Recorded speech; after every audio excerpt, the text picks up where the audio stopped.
ndugu waandishi wa habari, jambo la kwanza ni uzinduzi wa meli 4 mpya za mizigo, kila meli moja ikiwa na uwezo wa kubeba tani 2000 za mizigo.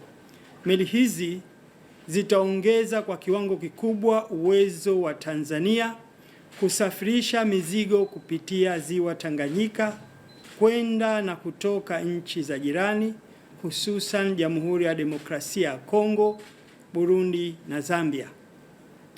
Uwekezaji huu ni kielelezo cha imani kubwa ya sekta binafsi katika sera na mazingira wezeshi ya uwekezaji yaliyojengwa na serikali ya awamu ya 6 chini ya uongozi mahiri wa Mheshimiwa Dr. Samia Suluhu Hassan, Rais wa Jamhuri ya Muungano wa Tanzania.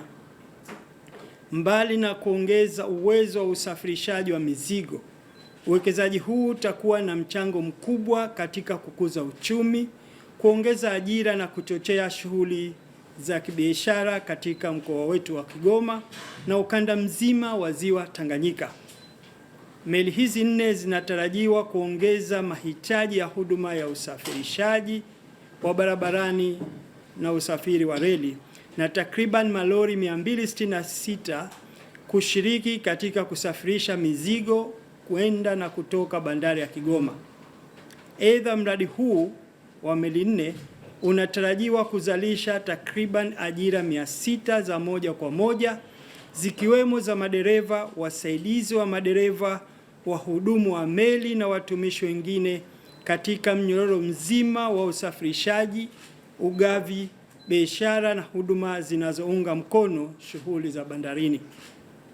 Aidha, endapo kila meli itafanya angalau safari moja kwenda na kurudi kwa wiki kati ya Kalemie na Kigoma, bandari ya Kigoma inatarajiwa kuhudumia zaidi ya tani 832,000 za mizigo kwa mwaka kutokana na operations za meli hizi pekee. Na hili jambo zamani liko halipo, kwa vile tunaona ongezeko kubwa la mzigo, karibuni tani 832,000 zitakuja. Tunamshukuru sana Mheshimiwa Rais kwa kufungua milango kwa ajili ya uwekezaji. Bila private sector kazi hii singalifanyika.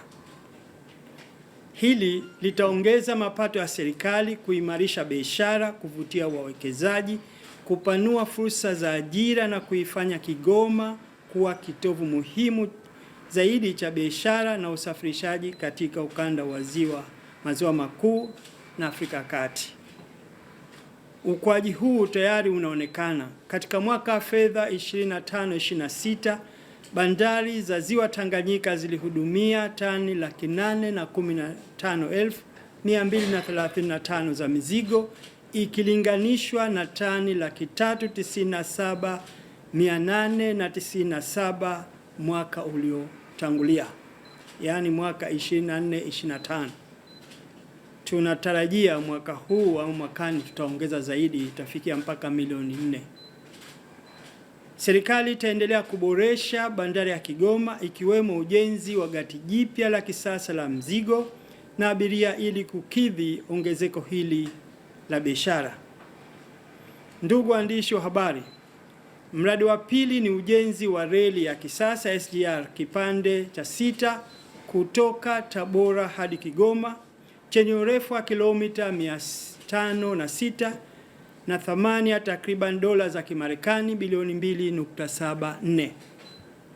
Mradi huu utaunganisha Kigoma na mikoa ya Tabora, Shinyanga, Mwanza, Dodoma, Morogoro na Dar es Salaam, pamoja na kuimarisha mtandao wa reli unaozihudumia Burundi, Jamhuri ya Demokrasia ya Kongo na baadaye Zambia.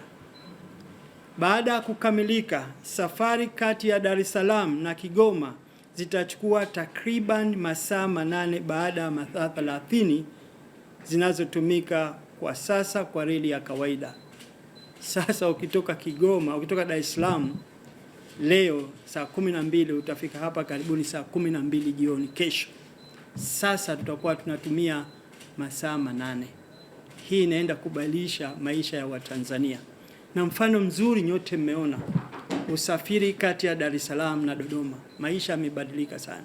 Watu wanaenda Dar es Salaam na kurudi, wanaenda Dodoma na kurudi, ama Dar es Salaam Dodoma na kurudi. Yaani badilisha sana. Tunaamini na kukamilika kwa reli hii itabadilisha sana maisha kati ya Dar es Salaam na mikoa mingine na Kigoma. Na tutaona maendeleo ya nchi yetu na uchumi unakuwa kwa haraka sana.